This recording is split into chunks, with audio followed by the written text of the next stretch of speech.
My name is Corina, and I'm going to be talking to you tonight about constraints as a form of experimental and collaborative writing.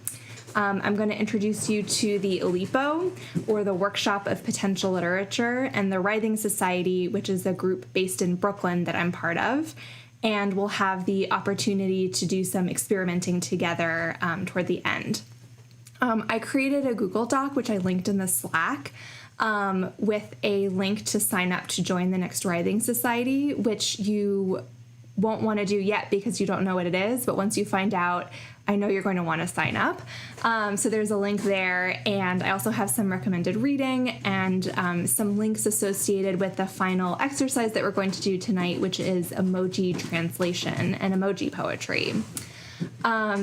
So I wanted to begin tonight by telling you a little bit about my own work, not because I want to blather on about myself, which I promise not to do very much at all, but because, first of all, I haven't met any of you. Well, I have met one of you, but I haven't met people who are watching tonight, and so I want to just introduce myself a little bit. But more importantly, for what we're doing, I think that it will get me to what I really want to tell you, which is why constrained writing can be a really fruitful exercise for writers, and why anyone would want to constrain themselves to begin with. So I'll just spend just a very quick moment telling you a little bit about my constrained work, and then we'll get into the meat of this, which is the Oulipo and Writhing Society and Emoji. So I write short fiction, and while I don't always use constraints, sometimes when I do, what I'll do is I will take material from elsewhere and use that as a scaffold or a structure for a story, and then I'll write around that scaffold to create something much different than the original source material. So one example, sorry, where's my mouse? Here we go. So one example is a project in which I read fairy tales and write down all of the objects in that fairy tale. So, for example, if I'm reading Snow White and the Seven Dwarfs, the objects in that would be a comb, a poisoned apple, a glass coffin, 7 little plates, 7 little bowls, and so on. And then I would take that list of objects and write a completely different story unrelated to the fairy tale itself, but that contains all those objects. And so the comb will mean something different or be used in a different way, but the story might still be kind of haunted by the fairy tale. Another thing that I'm working on is what I'm calling food writing or food restrictions. And in that project, I use recipes, menus, and diets to create new work. So I've done things like write a short story that is in the form of a composed salad. I translated, and we'll talk about translation in a second, but I translated a recipe for ratatouille into its own opposite. And I thought about all the courses of a steak dinner and wrote a short story for each of those. So those are just examples, and it brings me to why would you want to constrain yourself? And in both of the projects that I just described, constraints are used as a way to get away from the necessity of having an idea or being inspired. And in that way, constraints are the antidote to writer's block because you don't have to be inspired. You've just created a problem for yourself that now you have to solve. And so if we think about food again, on the one hand, you have the idea of meal planning, right? You want to make, pasta and a salad and some quesadillas this week, so you have to go get these things at the grocery store. But on the other hand, maybe you have a pantry that's totally stocked with food, and you have to figure out what to make with what you already have, and maybe before all of it spoils on you. So it's sort of like Iron Chef in that way. Constraints can also be a way to choose what constraints you're working under, because all writing is really constrained by perhaps your own expectations for yourself. Like, I want to write a really good story. I want to make people cry. I want to get this published. Or maybe the opinions of the people in your creative writing workshop, or maybe by the publishing industry standards for what a novel is supposed to be. or by the ways that language is used to sell us things or convince us of things. And so choosing a constraint, especially one that severely minimizes your choice of words, for example, is a way to force us away from what words or what stories might come to mind immediately. So I think that gives you a sense of maybe why someone would want to constrain themselves and also the types of constraints that are possible. So that brings me to the Oulipo, or Ouvroir de littérature potentielle. And that's going to be the only French I try all night because I took Spanish in high school. So sorry, everybody. But what that means in English is the workshop of potential literature, Oulipo. The Oulipo was founded in France in 1960 by a group of writers and mathematicians. And they still exist today and have monthly meetings. I heard that they tried to meet on Zoom and it was a disaster, so they're meeting on Discord now. Maybe they're back to in person, I'm not sure. Some of their most famous members of the Oulipo include Raymond Queneau, who's the gentleman behind me. So he was one of the founders, Raymond Queneau. I'll talk about him a little bit more in a minute. Georges Perec and Italo Calvino. Marcel Duchamp is perhaps the most famous member of the Oulipo, but he was not very involved and did not attend very many meetings. But I should say they're actually all still members of the Oulipo because dying does not get rid of your responsibilities to continue being in the Oulipo. And actually the only the only real way to leave the Oulipo is to commit suicide in the presence of another Oulipian, and to formally state that you are leaving the group in this way. But fortunately, nobody has done that. I should say I will be checking in on the Slack periodically. So if you have questions, please let me know there. Against expression. Oh, I think I've read that. Georges Perec. Someone has linked to some Georges Perec works available online, although I think they're in French, so that disqualifies me, unfortunately. So what does the Oulipo mean by potential literature? What Oulipo does is create constraints or excavate constraints in the history of literature, which they call anticipatory plagiarism. Raymond Queneau says Oulipo are the rats that build the maze from which they must escape.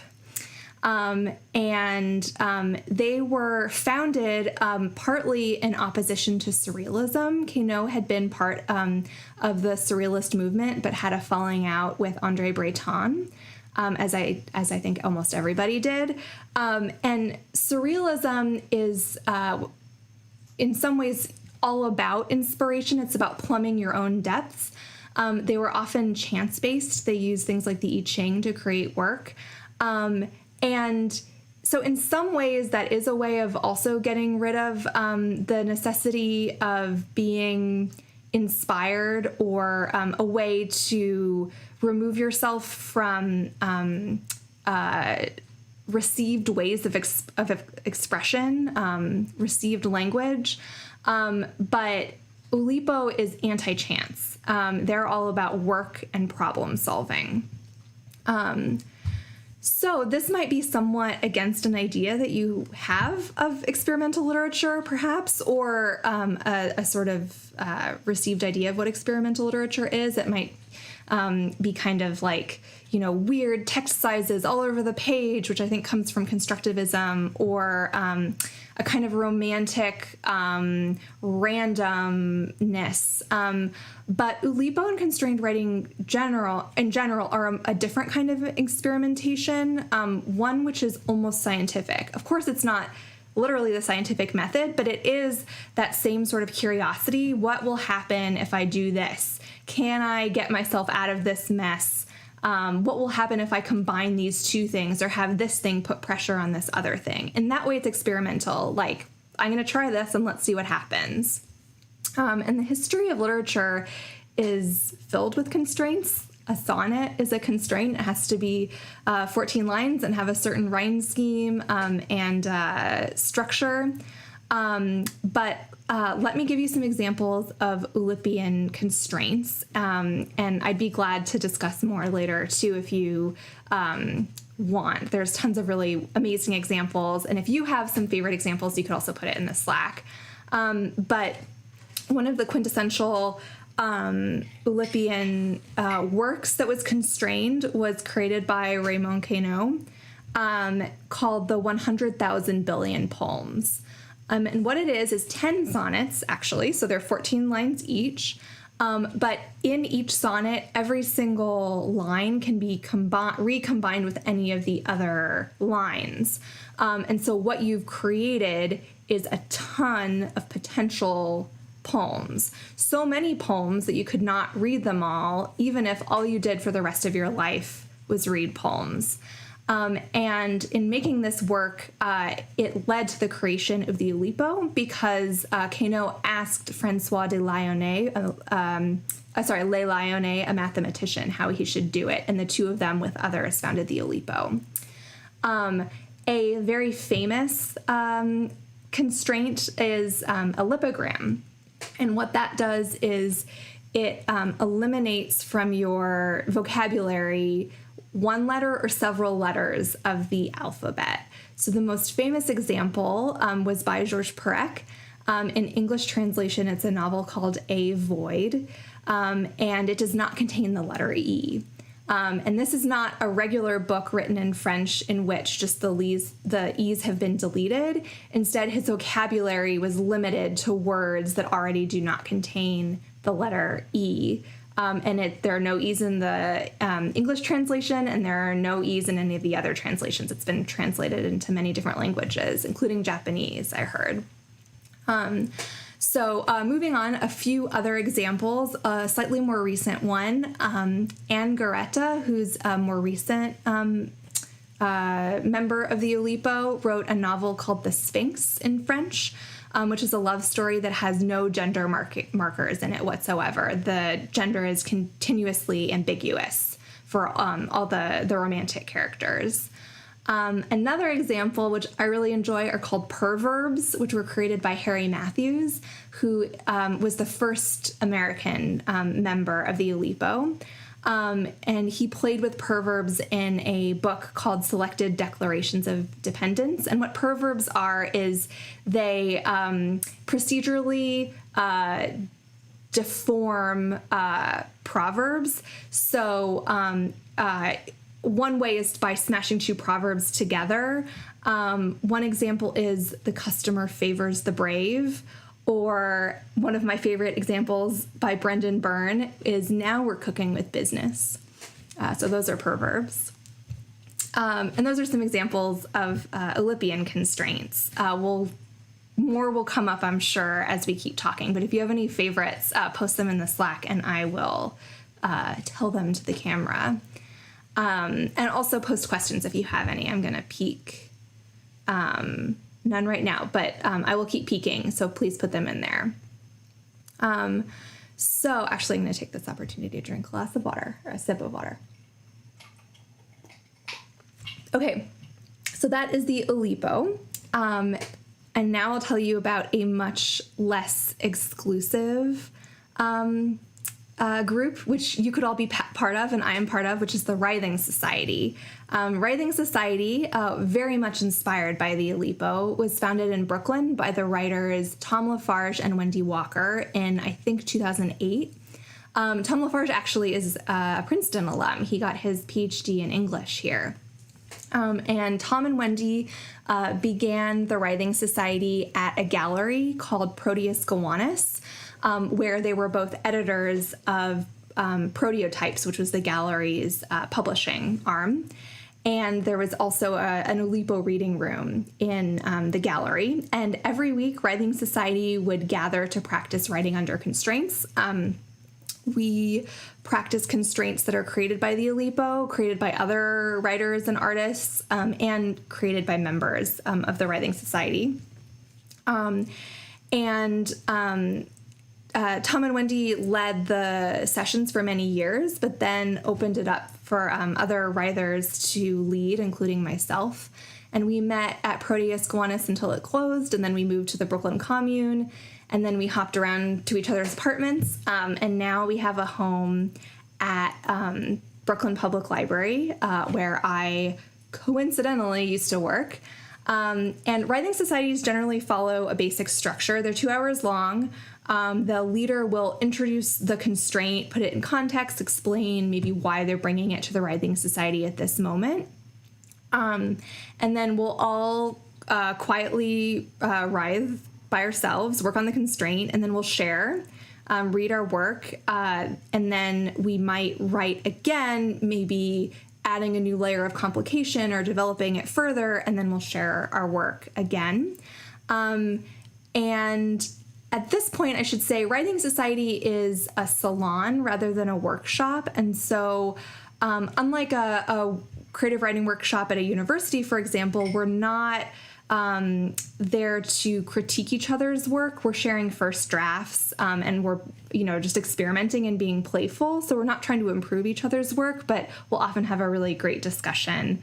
And in addition to the Oulipian techniques and constraints, Writhing Society also likes to work collaboratively. That's one of our sort of hallmarks or favorite things to do. What we used to do is work around a big table together. And so we'd often do like pass around exercises where someone starts a work and then the next person applies some kind of constraint to it, translates it, deforms it somewhat systematically, things like that. And we'll also often use art techniques.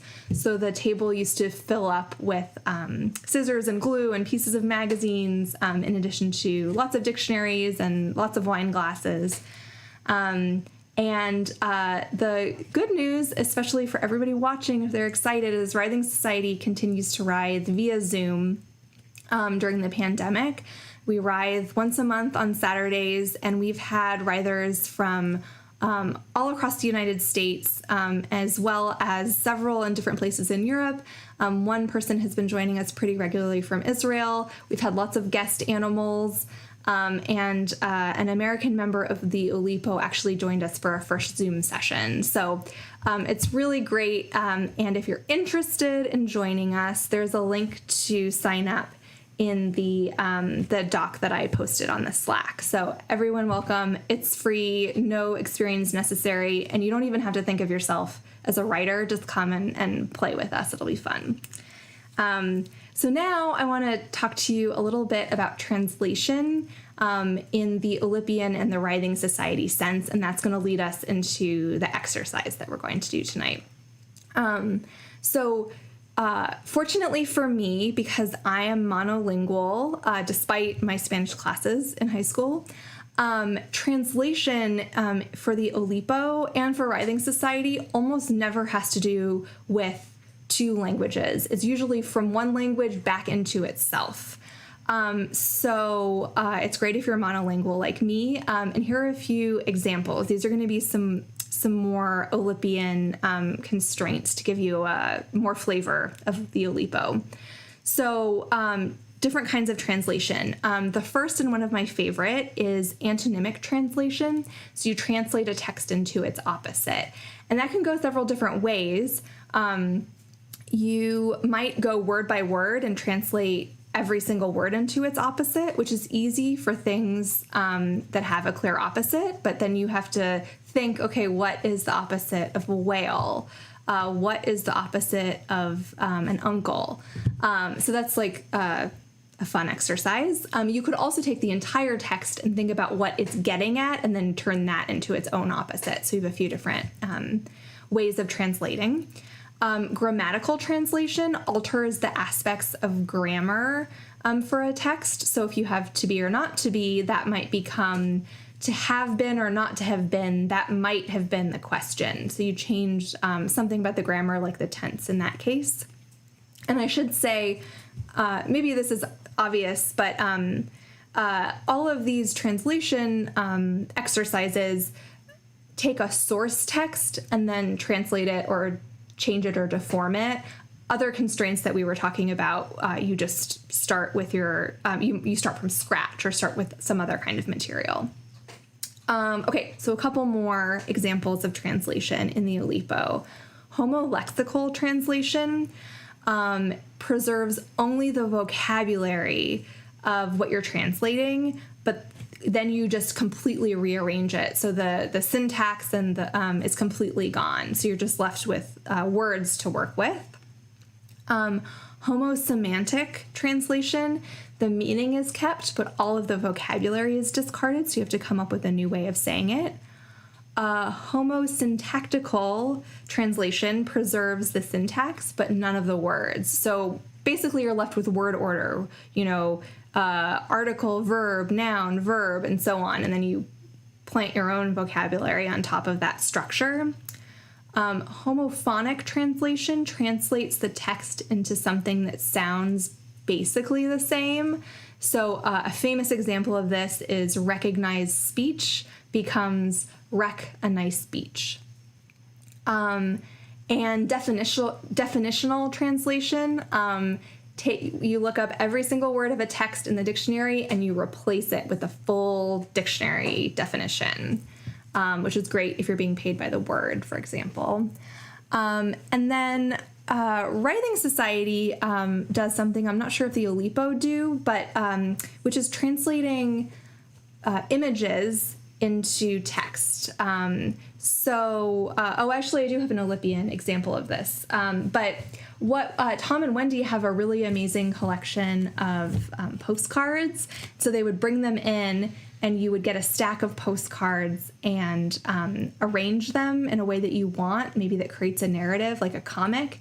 And then you could write captions for each one, or you could somehow translate what's happening in each image into words. So another example of this, I don't know if you can see, but Italo Calvino, one of my favorite members of the Oulipo, wrote this book called The Castle of Crossed Destinies, and he created tarot card spreads and then turned those into narratives. So the different characters in the spreads, like the magician and the queen of what's a tarot? Anyway, the Queen of Pentacles, they all became characters in the novel. So this is another example of translating images, not just into words, but into a narrative. So that brings me what we're going to do tonight.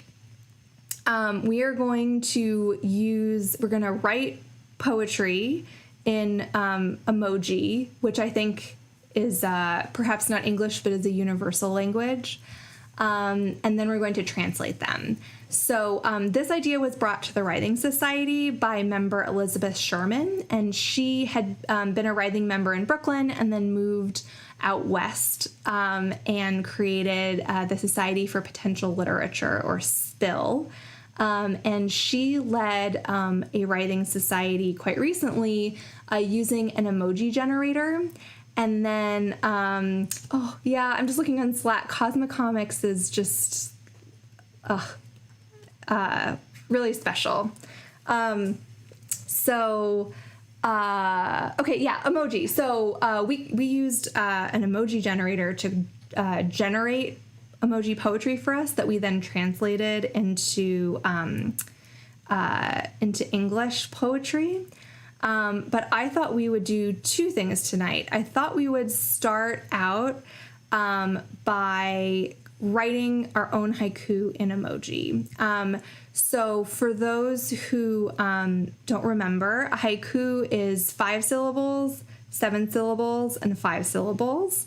And emoji don't have syllables, so we'll just do haiku in 5 emoji, 7 emoji, and 5 emoji. Just don't think about it too much. We're just going to take 10 minutes. So for the recording, this is going to get cut off.